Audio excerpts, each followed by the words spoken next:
ये चुनौती ही है। 35 बार धारदार चाकू से एक शरीर को छलनी करना। देवरिया में भी करनी सेना पहुंची थी। मैं करनी सेना का कार्यकर्ता नहीं हूँ, करनी सेना का राष्ट्रीय अध्यक्ष मेरा बड़ा भाई है वीर प्रताप सिंह वीरू भैया। पूरे आंदोलन की रूपरेखा तय करने वाले अभय सिंह, ऑन कैमरा बोल रहा हूँ, आज तक मैं छिपता था सरकार संगठन से, ये मैं पदाधिकारी ऑन कैमरा बता रहा हूँ। और ये रूपरेखा भी तैयार करने वाले अभय सिंह ऑन कैमरा बोल रहा हूँ। अगर इनकाउंटर नहीं होता है तो देवरिया से भी बड़ा आंदोलन होगा। नाम जुड़ा हुआ है महाराज जी। अब मैं यहाँ आके मान के चलिए मुख्यमंत्री जी आ गए, मैं आश्वासन देता हूँ, मैं अभी यहीं जाते हुए मैं बात करता हूँ राय साहब से, मैं बोलता हूँ। रही बात चाचा जानते हैं रिजल्ट आएगा, अब नहीं आएगा तो नाटक होगा, मंदिर पे बैठूंगा। क्षेत्र में अभिषेक सिंह नाम के एक 18 वर्ष से कम उम्र के युवक की बेरहमी से हत्या कर दी जाती है। मीडिया रिपोर्ट्स की बता दें तो उसे पहले घर से बुलाया जाता है पार्टी के नाम पर, और पार्टी के नाम पर उसकी हत्या उस धारदार हथियार से की जाती है जिससे मुर्गे को काटा जाता है। और बता दें तो उसके शरीर पर तकरीबन 35 वार किए गए थे और बॉडी को सरसों के खेत पर ले जाकर फेंक दिया गया था। जिसके बाद से गोरखपुर में अब इस मामले पर लगातार जो चर्चाएं हैं वो तेज हो गई हैं। आज गोरखपुर में कड़ी सेना के राष्ट्रीय अध्यक्ष आने वाले थे, लेकिन उन्हें आजमगढ़ में ही पहले पुलिस डिटेन कर लेती है और गोरखपुर मंडल के कार्यकर्ता अध्यक्ष को भी पुलिस ने डिटेन कर रखा है। और तमाम वो लोग हैं फिर भी परिवार तक पहुंचे हैं। इनसे जानते हैं क्या कुछ प्रशासन के लोग से फिलहाल आश्वासन मिला है और क्या कुछ कहा गया है जी प्रशासन के लोगों की तरफ से। प्रशासन के लोगों की तरफ से यही कहा गया है भैया, पुलिस जहां मुख्य अभियुक्त छिपा हुआ है वहां तक वो लोग पहुंच चुके हैं और बहुत जल्द रिजल्ट देंगे। तो रिजल्ट जाहिर सी बात है, गिरफ्तारी से रिजल्ट हमें नहीं चाहिए, हमें गिरफ्तारी चाहिए ही नहीं चाहिए। आपने इससे पहले भी 2 लोगों को पकड़ा, 2 लोगों को क्या किया, आपने चालान करके जेल भेज दिया, बेल करा करके आएंगे फिर अपराध करेंगे, ये लगातार होती रहेगी। तो जाहिर सी बात है जनता का जनमानस का यही अपेक्षा है प्रशासन से कि रिजल्ट क्या दे, उसका इनकाउंटर होना चाहिए। जिस प्रकार से उसने एक कृत्य किया है एक आतंकवादी ही कर सकता है, उसकी तुलना में आतंकवादी से करता हूँ। शरीर के 35 अंगों को काट दिया जाए, इतना निर्ममता से हत्या कर दिया जाए, जाहिर सी बात है एक आम व्यक्ति तो कर नहीं सकता, यानी वो पेशेवर है। इसके पहले भी उसके ऐसे घटना रहे होंगे जिस प्रकार से घटना किया होगा। जनता का भी यही मांग है, हमारी भी यही मांग है, और मांग नहीं है, ये वार्निंग है। अगर इनकाउंटर नहीं होता है तो देवरिया से भी बड़ा आंदोलन होगा।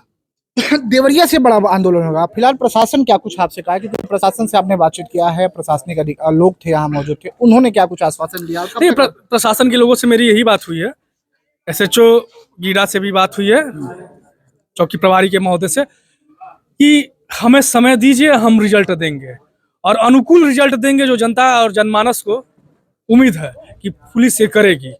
प्रशासन नहीं करेगी तो फिर जो है बड़ा विरोध झेलने के लिए तैयार रहे, हम लोग करेंगे, विरोध नहीं करेंगे।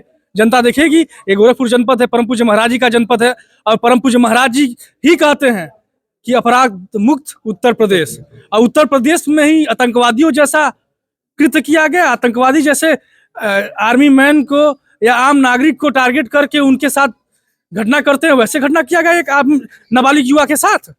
लगता है क्या कि मुख्यमंत्री योगी आदित्यनाथ की जीरो टॉलरेंस की नीति को अब कुछ लोग चुनौती दे रहे हैं? बिल्कुल ये चुनौती ही है। 35 बार धारदार चाकू से एक शरीर को छलनी करना, ये तो चुनौती ही है। यानी उस व्यक्ति को कानून का भय बिल्कुल भी 0% रहा होगा, इस वजह से उस घटना को अंजाम दिया होगा। मांगे पूरी हुई या नहीं हुई, अगला क्या कुछ कदम आप लोग की तरफ? देखिए हम लोग कहते नहीं है, करके दिखाते हैं। विशाल सिंह, निहाल सिंह और काजल सिंह में ये पूर्वांचल के 2 जनपद देखे हुए हैं और पूरा देश देखा हुआ है किस प्रकार का आंदोलन होता है। बस मामला ये है कि परम पूज्य महाराज जी का सम्मान है, उनकी सरकार है, और महाराज जी की सरकार है तो महाराज जी से उम्मीद भी है कि वो कहते हैं ना कि अपराधी या तो प्रदेश छोड़े या तो फिर इस धरती को ही छोड़ दे, वो छुड़वा देंगे। उनके कहने का मतलब ये रहता है। तो हम भी उम्मीद यही करते हैं कि उस अपराधी को इस धरती से जो है अलग कर दे, और जहां मेरा भाई है मेरे भाई के पास पहुंचा दे। हमारे साथ अभिषेक जी के पिता हैं, एक बार आगे आ जाइए। क्या घटनाक्रम था और उस दिन क्या हुआ था? फोन करके बुलाया गया, कितने बजे बुलाया गया? फोन करके बुलाया, पहले घुमाया अपने साथ और ले गया गोरखपुर। तो अभिषेक चलो तुमको सर घुमा ले आए। उसके बाद शाम को 6 बजे उतारा वहाँ सड़की पर, वहाँ पर आया, चला आया घर। तो मेरा लड़का बारात आया, बारात दिखने लगा, घर पर चाय बना तो मेरी लड़की ने फोन किया, घर से कहाँ हो तुम? तो कहा कि लड़की तो बारात देख रहे हैं, आकर चाय पी लो। तो कहा लड़का मेरा कि अभी आ रहे हैं। उसके बाद कुछ देरी तक उसका इंतजार हुआ, उसके बाद फिर फोन किया, उसका फोन नहीं जा रहा था। मतलब आखिरी बार आपकी बात वही 6:30 बजे हुई थी हाँ, आपके उसके बाद से हम लोग से उससे बात नहीं हुई है। हाँ, अब क्या कुछ प्रशासनिक कार्रवाई से कितने आप संतुष्ट हैं? क्या प्रशासन तो अपनी कार्रवाई तो कर रही है, लेकिन मेरी मांगे है प्रशासन से भी या जनता से भी, जिस तरीके से मेरा लड़का मर्डर हुआ है उसी तरीके से उसको अभी मर्डर चाहिए, एनकाउंटर चाहते हैं? हमको इनकाउंटर चाहिए। हाँ। तो ये वो परिवार है जिसका लाल अभिषेक दुनिया में नहीं रहा। धारदार हथियार से हत्या की जाती है और बॉडी को सरसों के खेत में ले जाकर फेंक दिया जाता है।